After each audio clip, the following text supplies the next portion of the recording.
ഇന്ന് റിപ്പബ്ലിക് ദിനത്തിൻ്റെ ആഘോഷ സെൻട്രൽ സ്റ്റേഡിയത്തിൽ നടന്ന ദൃശ്യങ്ങൾ കാണുമ്പോൾ നമ്മുടെ ക്യാമറ ഏകദേശം ഒരു 25 മിനിറ്റ് ഇവരുടെ മുഖത്തേക്ക് ക്ലോസ് ചെയ്ത് വെച്ചേക്കായിരുന്നു.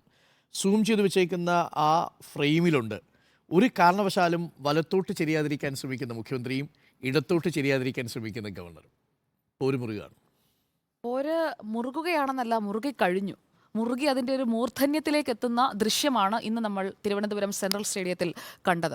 കാരണം ഒരു തരത്തിലും ഒരു മസിലൊന്ന് അയഞ്ഞു കഴിഞ്ഞാൽ ചിലപ്പോൾ നമ്മൾ ചിരിക്കുന്നത് പോലെയുള്ള ഒരു ഭാവം വന്നേക്കാം. അങ്ങനെ പോലും സംഭവിക്കരുത് എന്ന ഒരു നിശ്ചയദാർഢ്യത്തോടെയാണ് മുഖ്യമന്ത്രി ഇന്നിരുന്നത്. ഗവർണർ ചിരി വരുമെന്ന് തോന്നിയ അല്ലെങ്കിൽ ചിരിക്കാൻ പോകുന്നു എന്ന് തോന്നിയ ഘട്ടങ്ങളിലൊക്കെ തല ഒരു ഭാഗത്തേക്ക് ചെരിച്ചു വെച്ച് തന്നെ ഇരിക്കുന്നതാണ് ആ ദൃശ്യങ്ങളിൽ ആദ്യ ഭാഗത്ത് നമ്മൾ കാണുന്നത്. തൊട്ടടുത്തിരിക്കുമ്പോൾ മുഖത്ത് നോക്കാതെ ഇങ്ങനെ ഇരിക്കാൻ രണ്ടുപേർക്ക് എങ്ങനെ കഴിയും എന്ന ചോദ്യമാണ് ആ ദൃശ്യം വരുമ്പോൾ നമ്മുടെ മുന്നിലേക്ക് വരുന്നത്. ഒരുപക്ഷെ നാളത്തെ പത്രങ്ങളിലെയൊക്കെ പ്രധാനപ്പെട്ട ഒരു ചിത്രവും ഇത് തന്നെയായിരിക്കും. തൊട്ടടുത്തിരുന്നിട്ടും ഉരിയാടാതെ, മിണ്ടാതെ, നോക്കാതെ എന്നൊക്കെയുള്ള മട്ടിലുള്ള ക്യാപ്ഷനുകളോട് കൂടിയുള്ള ചിത്രങ്ങളായിരിക്കാം ഒരുപക്ഷെ നാളെ പത്രങ്ങളിൽ വരുന്നത്. റിപ്പബ്ലിക് ദിനാഘോഷ വേദിയിൽ കണ്ടത് ഇന്നലത്തെ നയപ്രഖ്യാപനത്തിൻ്റെ ഒരു തുടർച്ചയായിട്ടാണ് ഞാൻ കാണുന്നത്. അതൊരു എക്സ്റ്റൻഷനാണ്. ഗവർണർ ഈ പരിപാടി കഴിഞ്ഞതിന് ശേഷം, റിപ്പബ്ലിക് ദിനാഘോഷ പരിപാടി കഴിഞ്ഞതിന് ശേഷം മടങ്ങുമ്പോൾ മുഖ്യമന്ത്രിയുടെ മുന്നിൽ നിന്ന് തൊഴുന്നുണ്ട്. ഇങ്ങനെ ഗവർണർ വയ്ക്കുന്നു, മുഖത്ത് നോക്കുന്നില്ല, ഇങ്ങനെയൊന്ന് വെക്കുന്നുണ്ട്. അപ്പോൾ മുഖ്യമന്ത്രി അറ്റൻഷനായി നിൽക്കുകയാണ്. അറിയാതെ പോലും കൈ മുകളിലേക്ക് ഉയരരുത് എന്ന മട്ടിൽ. സുജയ, ആദ്യം വന്നപ്പോൾ മുഖ്യമന്ത്രി നമസ്കാരം കൊടുത്തു. അപ്പം ഗവർണർ നമസ്കരിച്ചില്ല. രണ്ടാമതാണ് തിരിച്ചു പോകുമ്പോൾ, അതായത് അടുത്തിരിക്കുന്നു, അതിനുശേഷമുള്ള അടുത്ത ഫ്രെയിം ഇതാണല്ലോ. അപ്പോൾ മുഖ്യമന്ത്രി ആ ഒരു മസിൽ പിടിച്ചു നിൽക്കുന്നു. അപ്പോഴേക്കും ഏകദേശം ആ ഒരു പിരിമുറുക്കം അതിൻ്റെ ഒരു മൂർധന്യത്തിലേക്ക് എത്തിയെന്ന് നമുക്ക് കൃത്യമായി മനസ്സിലാക്കാവുന്ന ഒരു ദൃശ്യമാണ്. അവിടെ ഈ സെൻട്രൽ സ്റ്റേഡിയത്തിൽ വന്ന് റിപ്പബ്ലിക് ദിന സന്ദേശത്തിൽ പറയുന്നത് എന്താണ്? ഉന്നത വിദ്യാഭ്യാസ രംഗത്തെ ബാഹ്യ ഇടപെടലുകൾ എന്നൊക്കെ പറഞ്ഞ് പ്രധാനമന്ത്രിയൊക്കെ ഒന്ന് പുകഴ്ത്തി അങ്ങനെയൊക്കെയുള്ള ഒരു റിപ്പബ്ലിക് ദിന സന്ദേശമാണ് ഗവർണറുടെ ഭാഗത്ത് നിന്ന് നമ്മൾ കാണുന്നത്. ഈ ഒരു രണ്ടുപേരും തമ്മിലുള്ള ഫ്രിക്ഷനിടയിലും നമ്മളെ ഒക്കെ സന്തോഷിപ്പിക്കുന്ന ഒരു ദൃശ്യം കൂടി അവിടെ കണ്ടു. ആ പരിപാടിക്കിടയിൽ തന്നെയാണ് ബിനോയ് വിശ്വത്തോടുള്ള ആ ഒരു ഊഷ്മളമായുള്ള ഇടപെടൽ. അതും ആ വേദിയിൽ ഞാൻ ശ്രദ്ധിച്ചു. ആ വേദിയിൽ ആരൊക്കെ ഉണ്ടായിരുന്നതെന്ന് കൂടി നമ്മൾ നോക്കണം.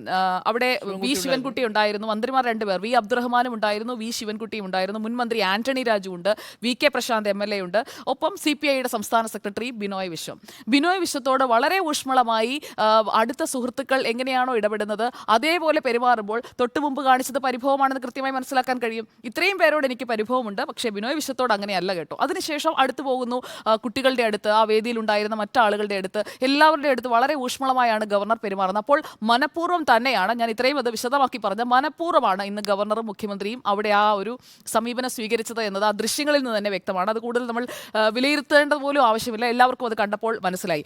നിയമസഭയിലെ അവഗണന അത് സർക്കാരിനോട് മാത്രമല്ല പ്രതിപക്ഷത്തോടും കൂടിയാണ് ഗവർണർ കാണിച്ചത്. നയപ്രഖ്യാപനം എന്ന് പറയുന്നത് തികച്ചും സാങ്കേതികമായ ഒരു ഉത്തരവാദിത്തം നിർവഹിച്ച് 6 മിനിറ്റ് ചെലവിട്ട് വായിച്ചോ എന്ന് ചോദിച്ചാൽ വായിച്ചു, നയപ്രഖ്യാപനം ആയില്ലേ എന്ന് ചോദിച്ചാൽ ആയി, പക്ഷേ സാങ്കേതികമായി മാത്രമാണ് ആയത്. അവിടെയും ഗവർണർക്ക് നയപ്രഖ്യാപനം മുഴുവനായി വായിക്കുകയോ അല്ലെങ്കിൽ എൻ്റെ സർക്കാർ എന്നെങ്കിലും പറയുകയോ ചെയ്യാമായിരുന്നു. അത് അവിടെ ഗവർണറുടെ ഭാഗത്തുനിന്ന് ഉണ്ടായില്ല.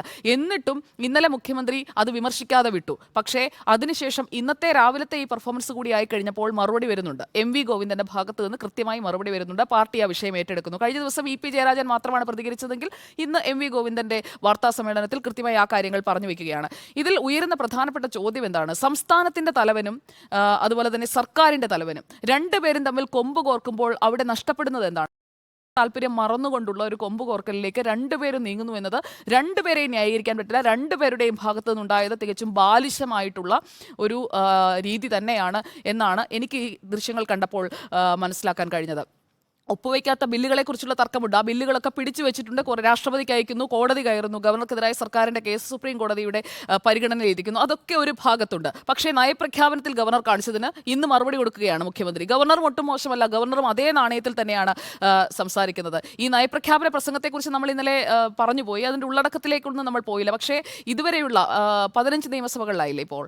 ഇത് 15ാമത്തെ നിയമസഭ. അപ്പോൾ ഈ 15 നിയമസഭകളുടെയും ചരിത്രം എടുത്ത് നോക്കിക്കഴിഞ്ഞാൽ ഇതിൽ ഏറ്റവും കുറവ് ദൈർഘ്യമുള്ള നയപ്രഖ്യാപനം നടത്തിയത് ഗവർണർ ആരിഫ് മുഹമ്മദ് ഖാൻ തന്നെയാണ്. അപ്പോൾ ഇത് കേരളത്തിനൊരു അഭിമാനിക്കാവുന്ന ഒരു നേട്ടമായൊന്നും ഉയർത്തിക്കാട്ടാവുന്ന ഒരു ചരിത്ര രേഖയൊന്നുമല്ല, ഇത് നാണക്കേട് തന്നെയാണ്. കാരണം ഒരു സ്റ്റേറ്റിനുള്ളിൽ സംഭവിച്ച ഇങ്ങനെ ഒരു കാര്യമെന്ന് പറയുന്നത് മറ്റ് സംസ്ഥാനങ്ങൾ എത്ര മോശമായിട്ടാണ് നമ്മുടെ സംസ്ഥാനത്തെ നോക്കിക്കാണുക. കയ്യാങ്കളി കേസിന് ശേഷമുള്ള ഒരു മോശം ഇവന്റ് തന്നെയാണ് ഇപ്പോൾ നടന്നുകൊണ്ടിരിക്കുന്നത്. അതിന് മുഖ്യമന്ത്രിയും ഗവർണറും ഒരുപോലെ ഉത്തരവാദികളാണ്. ഇരുകൂട്ടരും ഇങ്ങനെ ഒരു പൊതുവേദിയിൽ ഇങ്ങനെയുള്ള ഒരു ശരീരഭാഷ കാണിക്കുന്നത് ഉചിതമാണോ എന്ന് അവർ തന്നെ പരിശോധിക്കണം. രണ്ടുപേരും പരിശോധിക്കണം എന്നുള്ളതാണ് എൻ്റെ അഭിപ്രായം.